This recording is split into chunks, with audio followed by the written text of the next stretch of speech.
Shocking! భర్త kidney అమ్మేసి ప్రియుడితో పరారైన భార్య.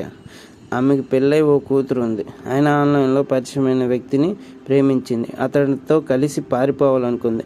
అలా వెళ్ళిపోతే ఒక ఎత్తు. కానీ మరీ అన్యాయంగా భర్త కిడ్నీని భర్తతోనే విక్రయింపచేసి కూతురి జీవితానికి ఆ డబ్బులు ఉపయోగపడతాయని నమ్మబలికింది. ఆమె నమ్మిన భర్త కిడ్నీ అమ్మేసి 10 లక్షలు ఇచ్చాడు. ఆ డబ్బును తీసుకొని ప్రియుడితో పరారైందా ఇల్లాలు. బెంగాల్లోని హౌరా జిల్లాలో ఈ ఘటన జరిగింది.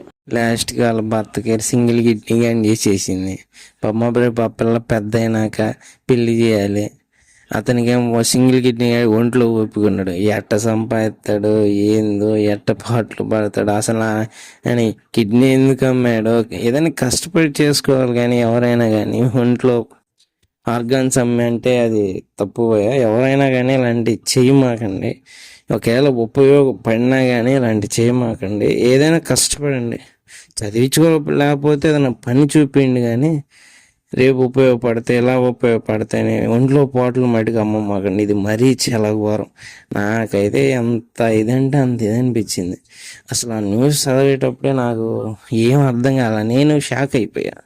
అసలు ఇలా కూడా తయారవుతున్నారా లేడీస్? మరి ఇంత దారుణమా? మరి ఇంత అన్యాయమా? అసలు ఏంటి సమాజం ఎడిపోతుంది?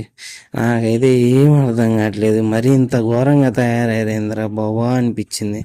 అసలు ఈ విధంగా చేయలేని వాళ్ళకి ఎలా మనసు ఒప్పిద్ది?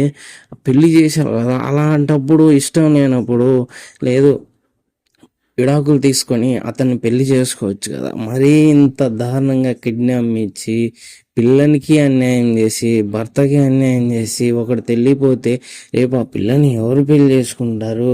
ఎవరికి సంబంధాలు ఎలా వస్తాయి? ఇది మట్టికి అసలు చెప్పటానికి కూడా దారుణంగా ఉంది.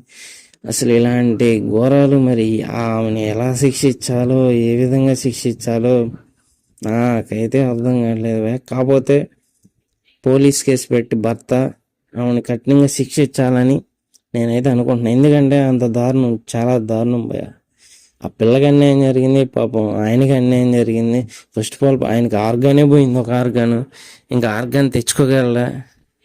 అంత ఉన్నోడైతే అసలు ఎందుకు అమ్ముకుంటాడు? అసలు ఇది మరీ పైశాచికత్వం భయ.